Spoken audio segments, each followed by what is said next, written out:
Muy bien, hermanos, el tercer grupo de obras ordinarias del Espíritu Santo son, como vimos ya, las habilidades naturales. Es el tercer grupo de las obras ordinarias del Espíritu Santo, las habilidades naturales. Y con habilidades naturales nos referimos a las capacidades físicas. Esto debemos tenerlo muy claro. Nos referimos a las capacidades físicas. Esto es, a la fuerza corporal, por ejemplo, a la resistencia del cuerpo, por ejemplo, que por una operación ordinaria del Espíritu llegan a ser elevadas en algunos por encima de lo natural, de tal forma que se hace visible y clara la operación ordinaria del Espíritu Santo. Todos tenemos, otra vez, una fuerza promedio, tenemos una capacidad promedio, una resistencia promedio, pero el Señor concede ciertamente a algunos unas habilidades o capacidades que van más allá de lo que es natural. Hemos estado viendo que todos los seres humanos, pues, nacemos con las mismas limitaciones y las mismas capacidades en todas las áreas, y esto incluye también las áreas físicas. Sin embargo, a lo largo de la historia podemos encontrar ciertamente algunos personajes que sobresalieron, por ejemplo, por su fuerza física o su resistencia física. Y no estamos hablando de personajes ficticios como Hércules o Aquiles, no, estamos hablando de aquellos personajes reales como por ejemplo Sansón. Así que veamos pues en esta mañana la operación del Espíritu Santo en las habilidades naturales o físicas. Y vamos a abordar este tema, hermanos, a través de los tres siguientes encabezados. Vamos a ver primeramente la fuerza física. Enseguida vamos a ver el sostenimiento. Y por último vamos a ver la resistencia. En cuanto a la fuerza física, hermanos, como ustedes saben, podemos poner primeramente el ejemplo de Sansón, el personaje que podemos utilizar de manera mucho más clara y familiar para todos nosotros es Sansón. Como ustedes lo saben, Sansón fue uno de los jueces más famosos de la historia de la nación de Israel. De hecho, Sansón es el más famoso de todos los jueces de la nación de Israel. Y es otro de los pocos personajes bíblicos más conocidos en todo el mundo. Aún los incrédulos y personas que jamás han tomado una Biblia en sus manos han oído hablar de Sansón. Han oído hablar de su historia y de su fuerza. Y de todos los jueces, Sansón de hecho es el más conocido. Menciónenles ustedes a estas personas de que había otros jueces como Ehud, o la versión 60 le llama Ahod, o Samgar, y pregúntenles quién eran ellos y pues ellos no van a saber nada. Pero díganles de Sansón y todo mundo va a saber quién era Sansón. El problema es que de manera casi absoluta, cuando se representa a este personaje, se le representa como un hombre muy corpulento y en gran manera musculoso, ¿no es así? Incluso cuando se representa ya sea en alguna película o en alguna parodia, se pone a Sansón muy corpulento y con unos musculotes inmensos, a la manera en la que hoy en día muchas personas llegan a ostentar, de esas personas que se dedican a lo que llaman el fisiculturismo. Y la razón de esta representación, hermanos, es que aunque conocen claramente el verdadero origen de la fuerza de Sansón, ellos tienden a rechazar ese origen en la práctica, y con esas representaciones que hacen de Sansón, ellos solamente confirman que piensan que la fuerza de Sansón radicaba precisamente en sus músculos. Si no, no lo representarían así. Ellos piensan, Sansón era un hombre fuerte que podía hacer tal cosa, entonces debía tener unos músculos gigantescos. ¿Qué están diciendo ellos? Que su fuerza radicaba en sus músculos. ¿Se fijan? Y aunque saben que la historia bíblica nos dice que su fuerza no estaba allí, al representarlo de esa forma, ellos están confesando que ellos piensan que su fuerza radicaba en su corpulencia o en sus músculos. Sin embargo, lo que encontramos en la Escritura, hermanos, no es a un hombre de tales características corporales, sino más bien encontramos a un hombre relativamente común. Un hombre con una fuerza sobrehumana que no residía en él, sino que provenía de una operación especial y soberana del Espíritu Santo. Acompáñenme a leerlo ahí en el libro de los Jueces en el capítulo 14. El libro de los Jueces en el capítulo 14 y vamos a leer el versículo 6. Ustedes conocen la historia de Sansón, cómo él es anunciado desde antes de su nacimiento y se le es impuesto el voto nazareo por parte del Señor y de sus padres, y se dice que él ha de ser nazareo desde su nacimiento. Sansón empieza a crecer y llega a la edad en la que ya es él considera que ya es tiempo de casarse, y los primeros versículos de este capítulo nos narran esa intención que tiene Sansón de casarse, y sus padres tratan de disuadirlo, pero él no quiere. Miren el versículo 5, están allí. Y Sansón descendió con su padre y con su madre a Timnat, y cuando llegaron a las viñas de Timnat, he aquí un león joven que venía rugiendo hacia él.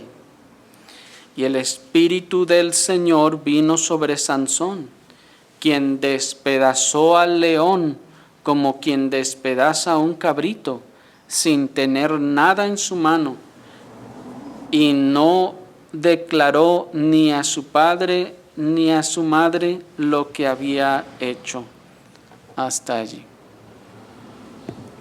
Noten pues, hermanos, que el relato bíblico no nos dice que antes de esto Sansón hacía pesas, o que agarraba a los cabritos y hacía pesas con los cabritos, o que iba al gimnasio, ni ninguna clase de esas cosas, ¿no? Sansón era un joven normal como los demás, y simplemente yendo hacia Timnat, al lugar donde quería tomar mujer, en el camino se encuentra el león.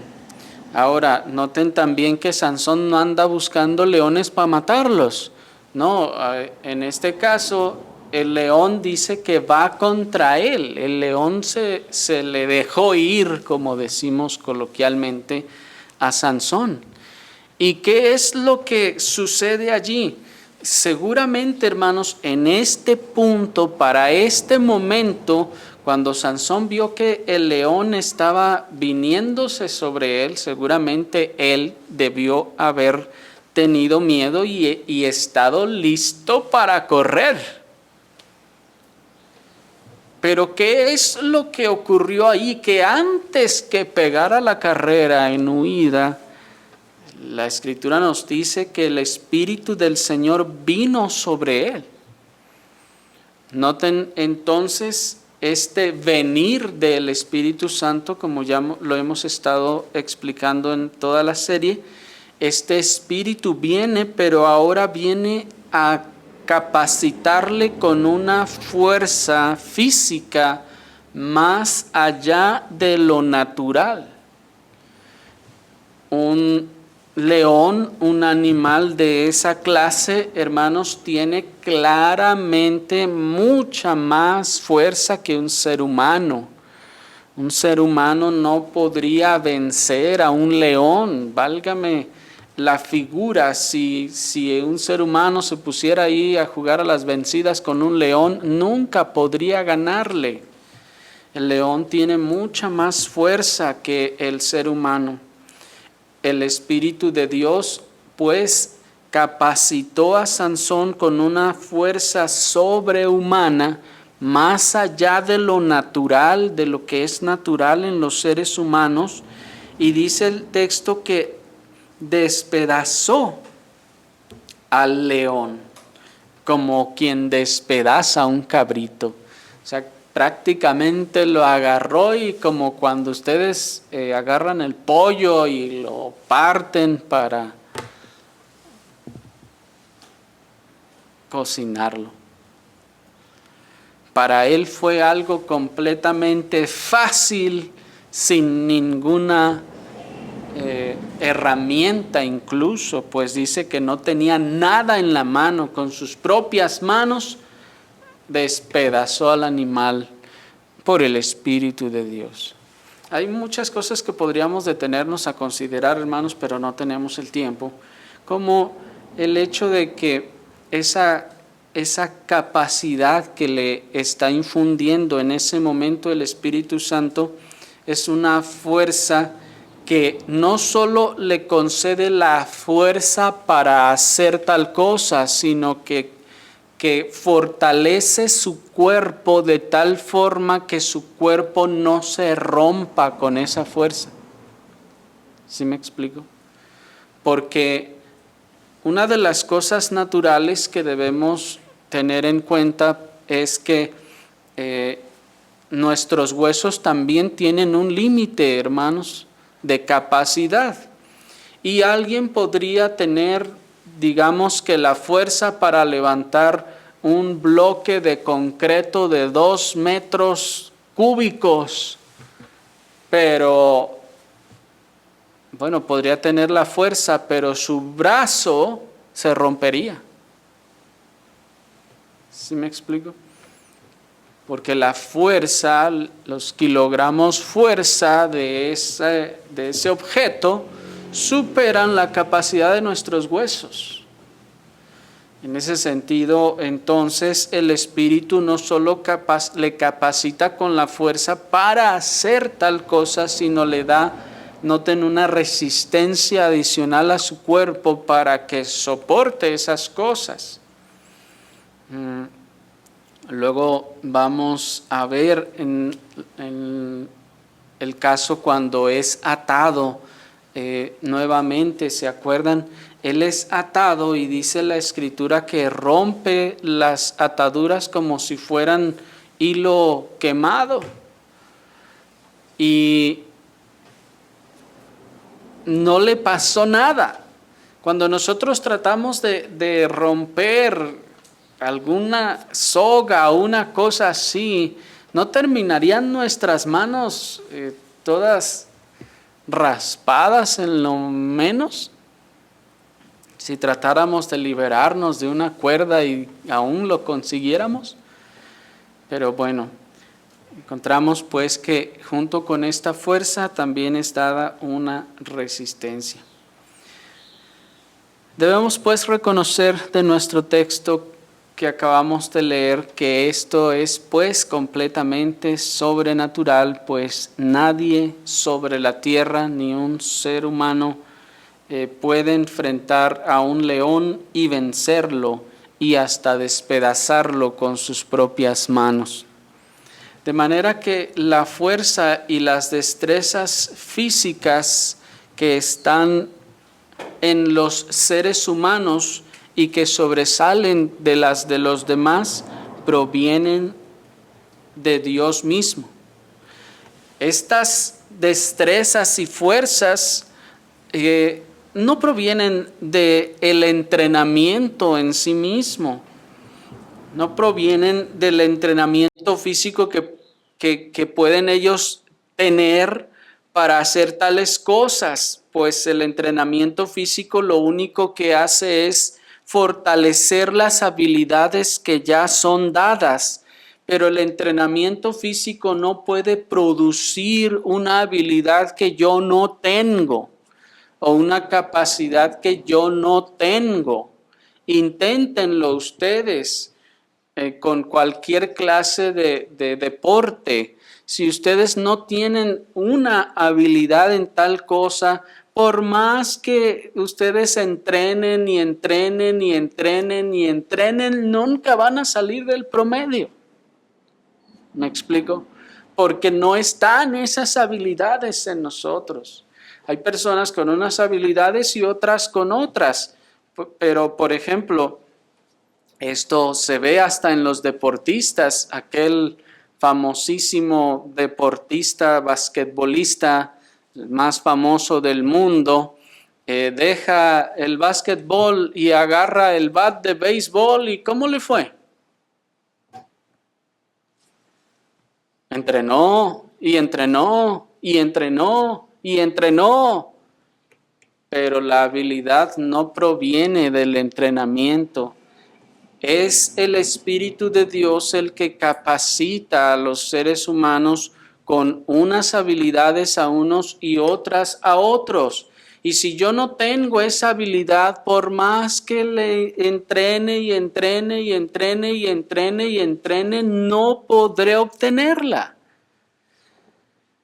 Aquellos que tienen ya esas habilidades y entrenan, las desarrollan. ¿Me explico? Pero es como querer entrenar un músculo que no tengo. Entonces no se puede entrenar esas cosas. Es como cuando han visto cuántas casas en nuestro país tienen una guitarra ahí abandonada o colgada en la pared o escondida allá en el rincón o en el desván. ¿Qué hace esa guitarra allá? Muchas personas intentaron, quisieron en su momento aprender y les dijeron, no, todo mundo puede. Todos tenemos la capacidad, solo hace falta entrenamiento, solo falta querer. ¿Cómo dice el mundo, no? Poder es querer, solo es que quieras hacerlo y hazlo y lo vas a lograr. Y ahí están las guitarras. ¿Lo lograron? Ahí está la prueba, hermanos, de que eso solo es psicología y positivismo. Sin duda, como ya lo mencionaba el versículo 4, en el caso de Sansón, Dios ya tenía un propósito para el cual el Señor capacitó a Sansón y levantó a este hombre con esa obra ordinaria del Espíritu Santo. Nos dice en ese sentido el pastor puritano John Owen, cito, hay varios casos en los que a los dones de la mente por los cuales el Señor cualificaba personas para sus deberes, añadió incluso la fuerza corporal, cuando ésta también era necesaria para el trabajo al que los llamaba. Tal fue su don para Sansón. Su fuerza corporal era sobrenatural, un mero efecto del poder del Espíritu de Dios. Termina la cita.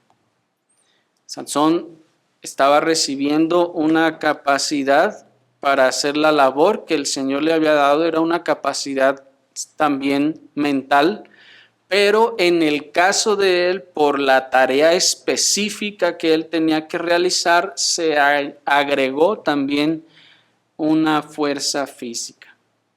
Esta fuerza física le fue concedida a Sansón para que pudiera realizar la tarea para la que Dios lo había levantado, que era liberar a los israelitas de su peor enemigo histórico, los filisteos. El más grande, de hecho, de todos sus enemigos históricos, los filisteos. También lo vemos a Sansón allí siendo tomado por el Espíritu Santo. Miren en el capítulo 15 y en el versículo 14. Dice la palabra del Señor: y así que vino hasta Lehi, los filisteos salieron gritando a su encuentro, pero el Espíritu del Señor vino sobre él y las cuerdas que estaban en sus brazos se volvieron como lino quemado con fuego y las ataduras se cayeron de sus manos. Y miren, y hallando una quijada de asno fresca aún, extendió la mano y la tomó y mató con ella a 1000 hombres. En el contexto, Sansón ha quemado ya los campos de los filisteos y los filisteos van muy enojados contra él y él va y se esconde allá y los de su tribu van y le dicen: pues, oye, pues ¿para qué nos metes en problemas a nosotros? Ve y responde tú por lo que hiciste. Y Sansón dijo: bueno, nada más prométanme ustedes que no me van a matar ustedes. Y ellos dijeron: no te vamos a matar nosotros, nomás te queremos entregar con los filisteos para que los filisteos no nos hagan nada a nosotros. Y así es que atan a Sansón, los de la misma tribu de Dan, y lo entregan a los filisteos, y es como sucede este acontecimiento. Las cuerdas, como dice el texto, vienen a ser como lino quemado por la fuerza que el Espíritu Santo le provee para eso. Y es aquella famosa ocasión en la que toma esa quijada de el asno y comienza a matar a los filisteos, y aquel día mata a 1000 filisteos. De la misma forma soberana, Dios, como sabemos, hermanos, escogió como prenda de su poder en él, en Sansón, los cabellos de su nazareato. Recuerden ustedes que la soberana voluntad de Dios escogió, hermanos, escogió como prenda de su poder en él los cabellos de su nazareato. Pues los cabellos de su nazareato no eran en sí mismos la fuente de su poder, no, sino solo eran la prenda que el Señor escogió soberanamente para tratar también con él. Debemos pues entonces entender que la fuerza de Sansón no residía en su cabello, como muchos novelistas han representado. Incluso cuando representan aquella escena final en la que Sansón derriba las columnas y muere con los filisteos, algunos le representan que le empieza a crecer el cabello en ese momento y le vuelve a crecer tan grande para que pueda hacer eso. ¿Qué están diciendo con eso? Que el origen de su fuerza estaba en su cabello. Y eso, hermanos, no es lo que la Escritura enseña. El origen de la fuerza de Sansón era la operación ordinaria del Espíritu Santo capacitándole a él para esta labor. ¿Por qué es ordinaria? Porque el Señor se las concede a muchos y a muchos incrédulos también. Ha habido muchos otros seres humanos con fuerzas más allá de lo natural en los seres humanos. Sansón es nuestro caso y el caso más preponderante, pero es por eso que es una obra ordinaria. El cabello pues de Sansón, ese cabello de nazareo, era solamente el signo visible y la prenda que Dios quiso tomar en él para el sostenimiento mismo de las operaciones del Espíritu en él. Y esta es la razón por la que cuando él perdió su cabello por desobediencia, también violó esa especie de sacramento y perdió el beneficio prometido en él. Pues Dios quiso tratar con él en esa forma muy particular y soberana. Y solo fue en el caso de Sansón, en ningún otro caso fue semejante. El Señor quiso tomar la cabellera de Sansón como una prenda de su gracia sobre él. Y le dijo, tú vas a permanecer y debes permanecer en este voto para que yo te siga dispensando las operaciones del Espíritu Santo. Cuando tú hagas a un lado tu voto, entonces se terminarán estas operaciones. Por eso decimos que es como una especie de sacramento donde está allí el elemento externo con una promesa detrás. ¿Me explico? Por eso en el capítulo 16, miren, den la vuelta a sus Biblias, en el capítulo 16, en el versículo 20, nos dice ahora. Y le dijo Sansón, y le dijo, Sansón, los filisteos sobre ti. Y luego que despertó él de su sueño, se dijo, esta vez saldré como las otras y me escaparé. Pero él no sabía que el Señor, miren, ya se había apartado de él. Qué expresión, hermanos, tan fuerte y también tan expresiva, porque nos dice el texto que el Señor ya se había apartado. Las operaciones del Espíritu Santo que estaban operando en él, esa fuerza, se apartaron. ¿Por qué se apartaron? Porque había roto el sacramento, el pacto en el que el Señor había querido tratar con él, poniendo su cabello como la prenda de la gracia de Dios sobre él. Y una vez que esto desapareció, desapareció también la promesa que estaba detrás.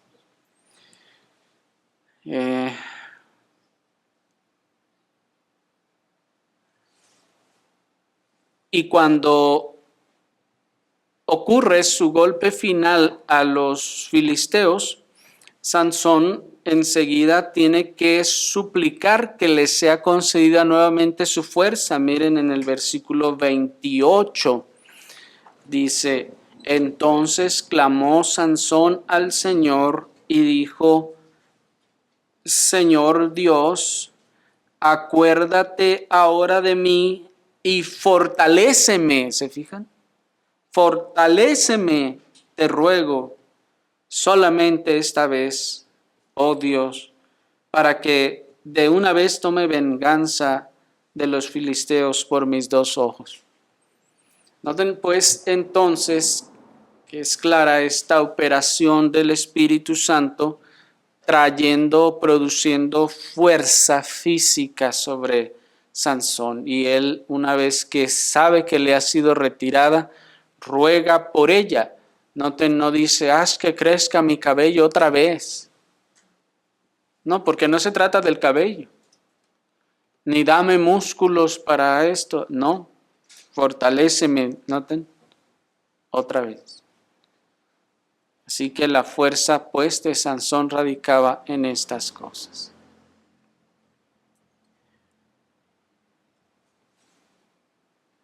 Ahora, noten, si la fuerza hubiese residido en sus músculos, ¿para qué hubiera tenido que pedir ayuda a Dios? Si la fuerza está en los músculos, no le quitaron los músculos, ¿para qué tenía que pedir ayuda a Dios? No, Sansón pues era una persona más o menos ordinaria, hermanos. De tal manera que no era que alguien pudiera decir, mira, esta persona ha de ser muy fuerte.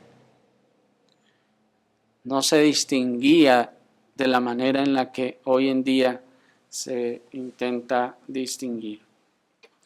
Así pues, la Escritura nos deja completamente clara la procedencia de la fuerza de Sansón y la fuerza de todos los seres humanos que llegan a tener tal clase de fuerza física.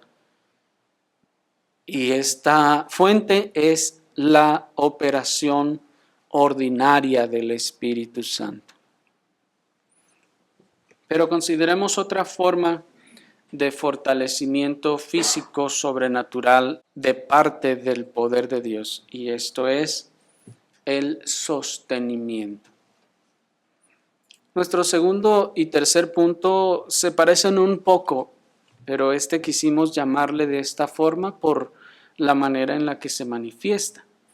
Otra de las formas de fortalecimiento del cuerpo que opera el Espíritu Santo y que lo lleva a niveles que no son naturales en los seres humanos es cuando por el poder del Espíritu de Dios los siervos de Dios, por ejemplo, pudieron ayunar por prolongados periodos de tiempo.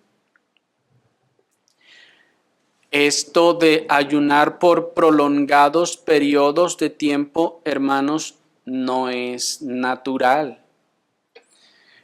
Alguna persona podrá estar 3 días sin comer, tal vez una semana, a lo mucho 15 días, hermanos, pero más de eso, ya el ser humano no tiene la capacidad. Muere, hermanos, morimos, nuestras fuerzas se acaban. Pero miren lo que ocurre con el profeta Elías, el primer libro de los Reyes, capítulo 19, si lo quieren encontrar rápidamente. El primer libro de los Reyes, capítulo 19, nos dice qué es lo que obró el Espíritu Santo en el caso de el profeta Elías. Dice la palabra del Señor. Versículo 4. Y él se fue por el desierto un día de camino, y vino y se sentó debajo de un enebro. Y deseando morirse, dijo: Basta ya, oh Señor, quítame la vida, pues no soy mejor que mis padres. Y echándose debajo del enedro, se quedó dormido. Y he aquí, luego un ángel le tocó y le dijo: Levántate, come. Entonces él miró, y he aquí a su cabecera una torta cocida sobre las ascuas y una vasija de agua, y comió y bebió, y volvió a dormirse. Y volviendo el ángel del Señor la segunda vez lo tocó, diciendo: levántate y come, porque largo camino te resta. Se levantó pues, y comió y bebió, y fortalecido con aquella comida, caminó 40 días y 40 noches hasta Horeb, el monte de Dios. Hasta allí. Observen primeramente, hermanos, el ánimo del profeta en el versículo 4 y 5, que nos dice que estaba tan desalentado que deseaba morirse y dijo: Señor, quítame la vida. Y enseguida nos dice que viene el ángel del Señor y le da alimento. ¿Y qué le da? Le da, dice, una torta cocida sobre las ascuas y una vasija de agua.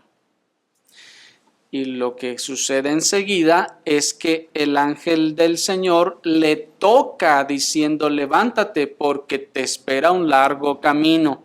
Y entonces se levantó, comió y bebió, y fortalecido con aquella comida, dice el texto que caminó 40 días y 40 noches hasta Horeb.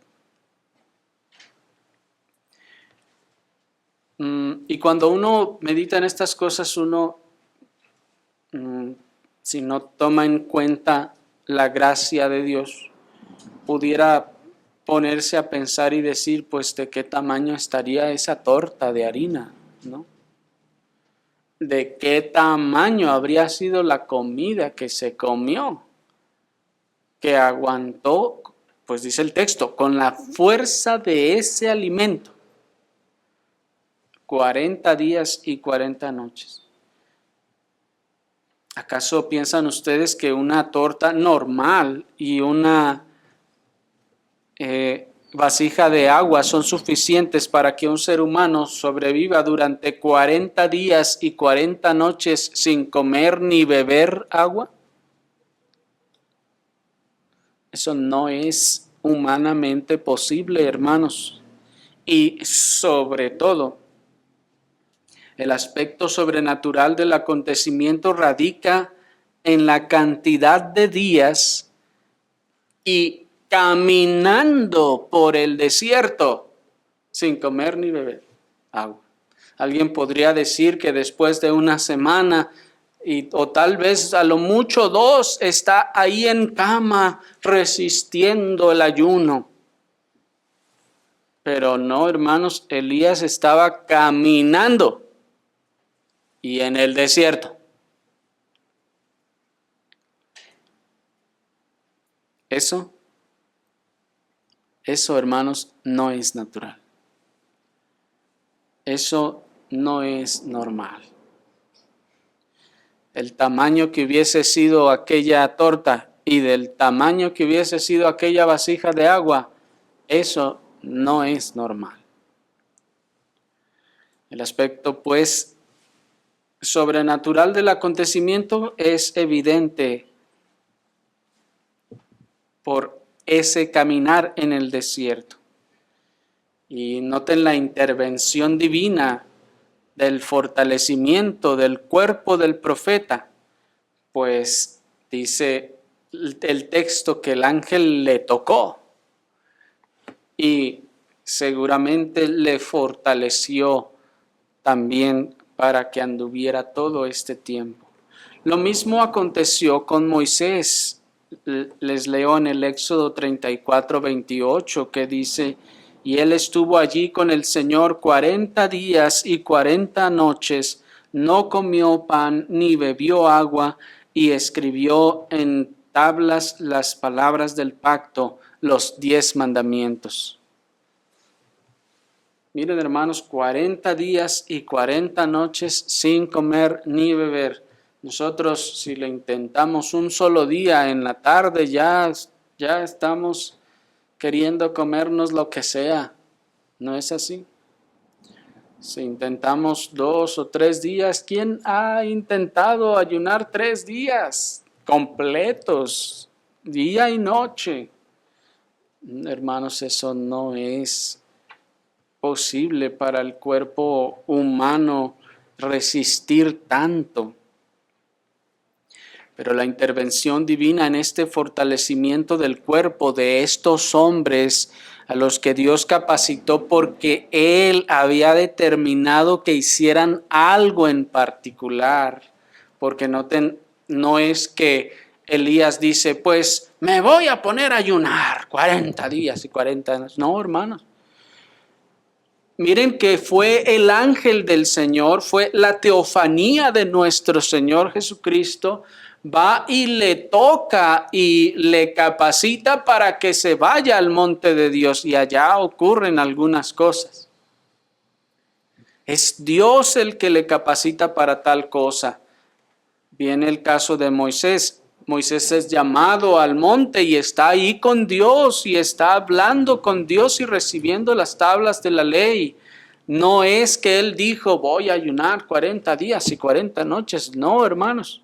Es una labor, una tarea, un trabajo que el Señor les asignó a ellos. Pero la intervención divina en este fortalecimiento del cuerpo de estos hombres se comprueba en la experiencia de nuestro Señor Jesucristo mismo, pues dice Lucas 4:1, Jesús, lleno del Espíritu Santo, miren, volvió del Jordán y fue llevado por el Espíritu al desierto por 40 días y era tentado por el diablo y no comió nada aquellos 40 días pasados los cuales tuvo hambre. Noten entonces que en el caso de nuestro Señor Jesucristo también se expresa con toda claridad. El Espíritu Santo le llenó, le capacitó con toda gracia, poder y facultad para poder ir al desierto y estar allí esos 40 días y 40 noches sin comer. Porque alguien dirá, es que el Señor Jesucristo aguantó porque era Dios. Bueno, eso sería incompatible con que era 100% hombre. Porque si alguien dijera, no, es que no se murió porque era Dios, entonces estaríamos negando la completa humanidad de Cristo. Porque si era completamente humano, entonces definitivamente hubiera tenido que haber muerto, como todo ser humano. ¿Me explico?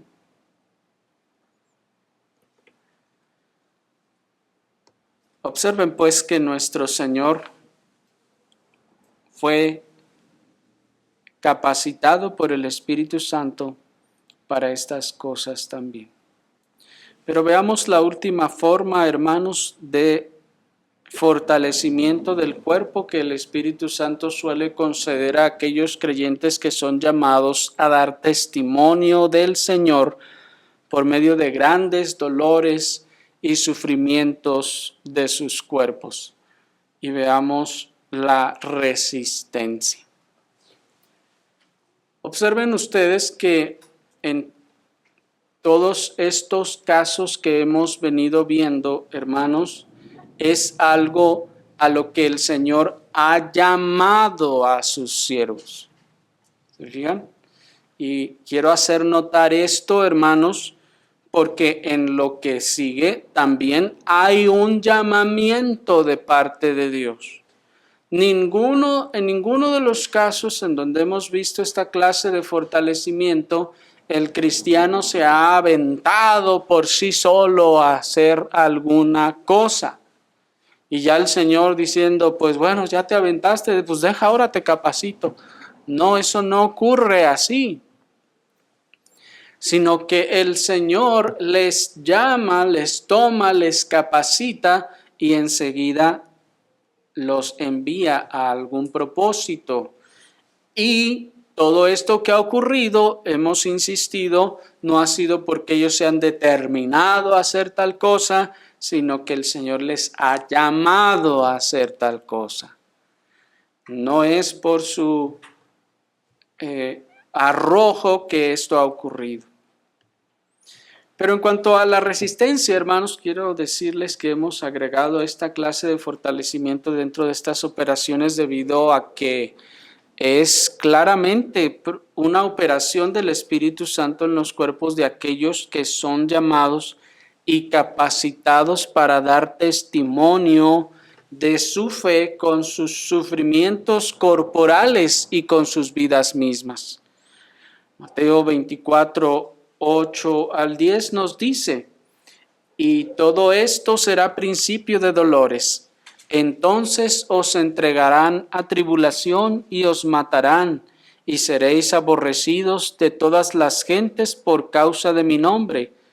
Muchos tropezarán entonces y se entregarán unos a otros, y unos a otros se aborrecerán. Y dice el versículo 13, mas el que persevere hasta el fin, éste será salvo.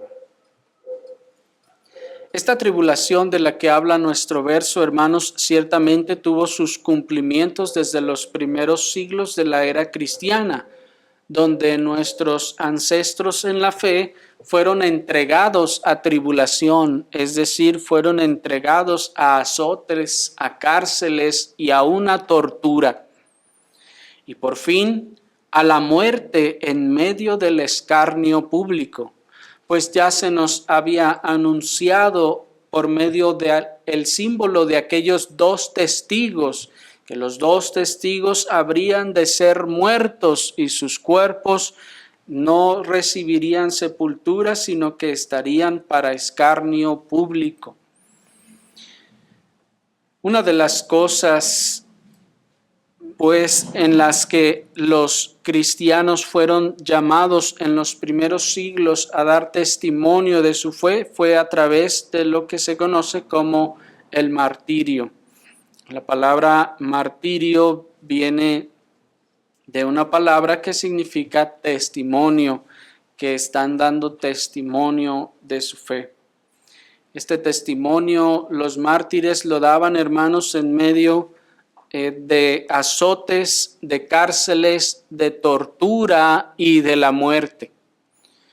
Estos siervos del Señor eran llamados a sufrir de esta manera. Y no solo durante los primeros siglos, hermanos, sino aún pasados los siglos, otros creyentes también fueron incluso muertos o quemados, como el caso de aquel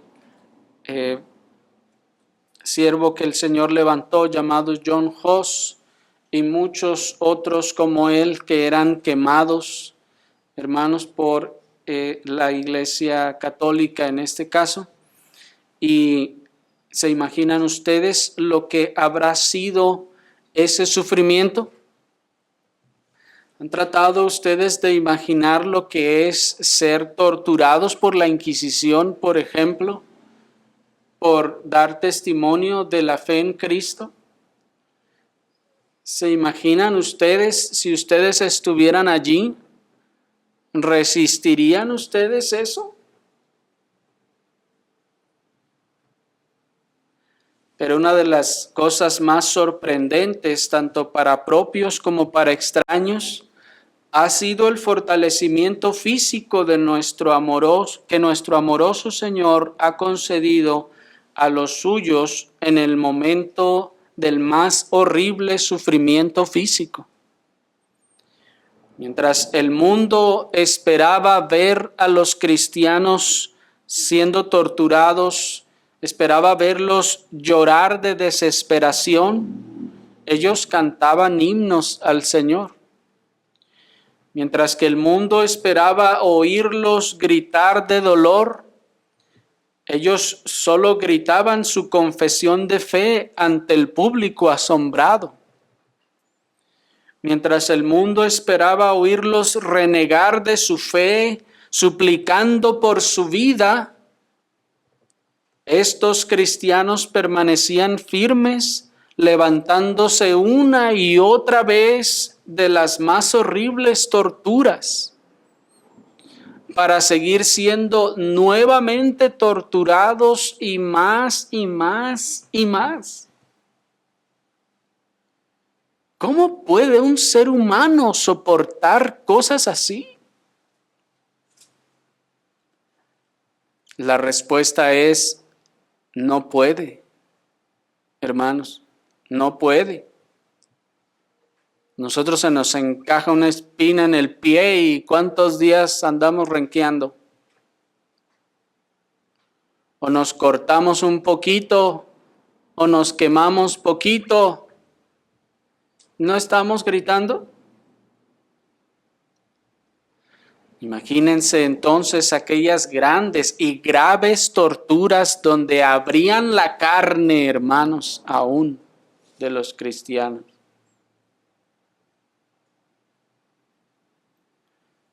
No hay fuerza humana que tolere semejantes torturas. Y de hecho esa es la razón por la que la tortura es tan efectiva, hermanos. ¿Por qué los regímenes han utilizado la tortura? Porque es efectiva. Porque hay un momento en el que el cuerpo no soporta más y dice lo que tenga que decir y hace lo que tenga que hacer y mata a quien tenga que matar.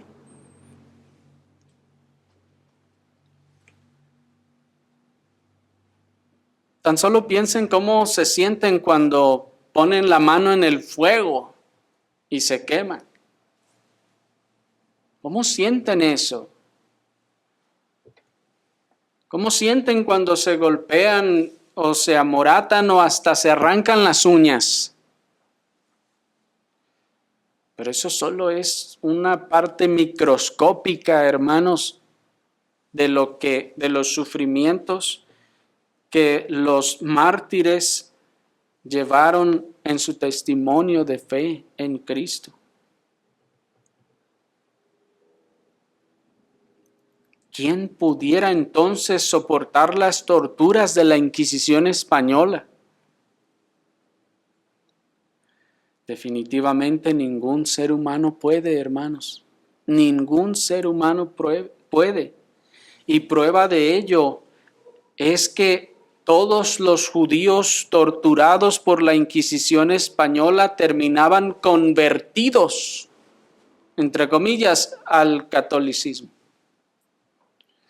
Y esa es la razón por la que tenemos apellidos como Jesús o como de Dios o Diosdado o Santiago o algunos otros de esos apellidos religiosos que fueron dados a muchos de los judíos que se convirtieron al catolicismo en la Inquisición española.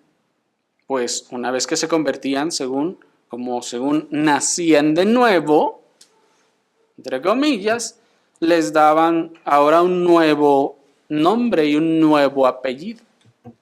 Muchas veces era el apellido del inquisidor y otras veces era esa clase de apellidos. Pero los cristianos verdaderos, perseveraban fortalecidos en sus corazones y en sus cuerpos hasta el fin. ¿Cómo lo hacía? Indudablemente tenía que ser una operación especial del Espíritu de Dios, fortaleciendo sus cuerpos para resistir tales cosas.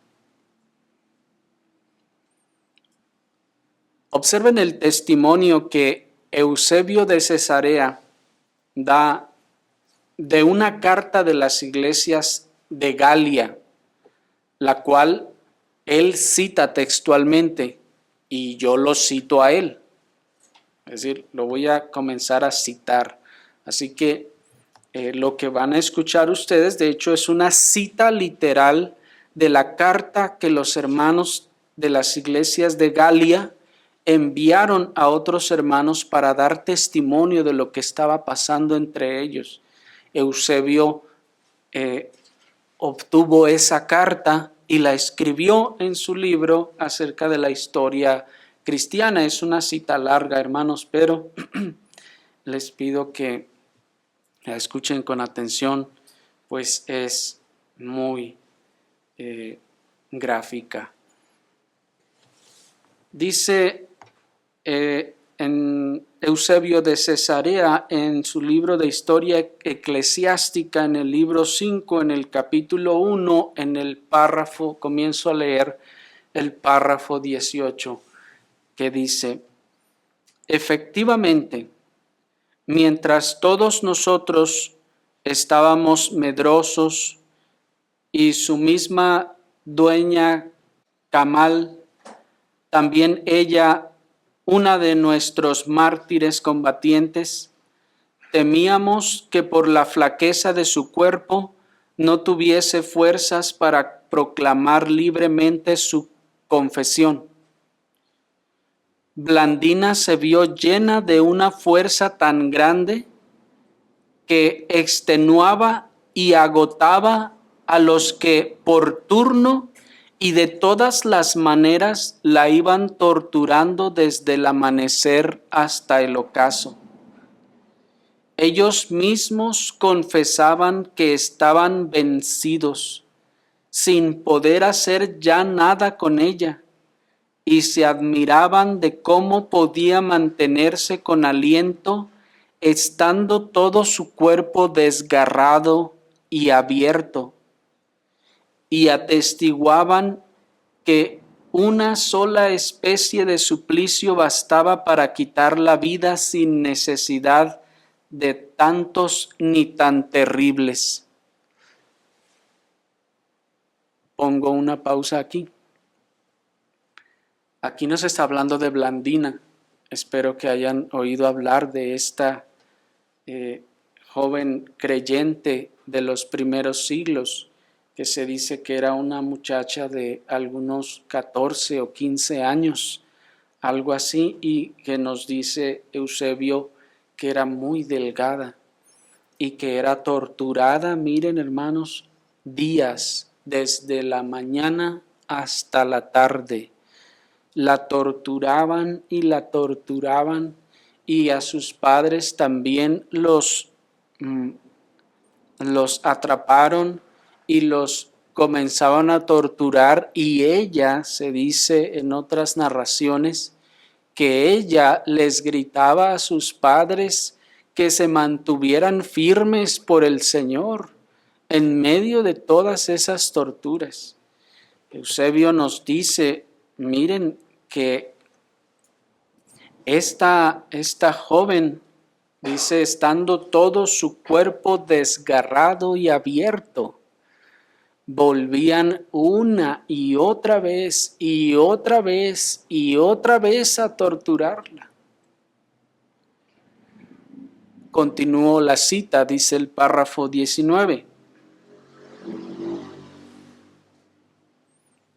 Mas la bienaventurada mujer, como noble atleta, rejuvenecía en la confesión, y era para ella recuperación de fuerzas, descanso y ausencia de dolor en medio de los acontecimientos, el decir, soy cristiana y nada malo se hace entre nosotros. También Santos, está hablando de otro creyente que al parecer así se llamaba, Santos, soportó noblemente, más allá de toda humana medida, todos los malos tratos que provienen de los hombres. Los inicuos esperaban que por la persistencia y magnitud de los tormentos escucharían de él algo indebido. Pero les resistió con tal firmeza que no reveló ni su propio nombre, ni el de su familia, ni el de la ciudad de donde provenía, ni si era esclavo o si era libre, sino que a todo lo que se le preguntaba respondía en latín, soy cristiano. En lugar de su nombre, de su ciudad, de su familia y de todo, esto es lo que sucesivamente iba confesando, y ninguna otra palabra escucharon de él los paganos. Por esta razón, el mismo gobernador hizo que los torturadores se ensañaran contra él de tal manera que cuando ya no sabían qué hacerle, por último le aplicaron planchas de cobre candentes a los miembros más delicados de su cuerpo. Estos ciertamente se quemaban, pero él se mantuvo inflexible y firme, constante en la confesión, rociado y fortalecido por la fuente eclesial del agua viva que brota de la entraña de Cristo. Su cuerpo atestiguaba lo ocurrido. Todo él era una llaga, todo confusión, encogido y perdida toda forma humana, pero Cristo padecía en él y realizaba grandes glorias, anulando al adversario y mostrando, para ejemplo de los demás, que nada hay temible allí donde está el amor del Padre, ni doloroso donde la gloria de Cristo. Termina la cita. Y ustedes pueden leer, hermanos, en el resto de este capítulo, descripciones tan horribles y gráficas en las que los creyentes de aquel tiempo fueron torturados y que una y otra vez se levantaban y volvían a confesar a Cristo.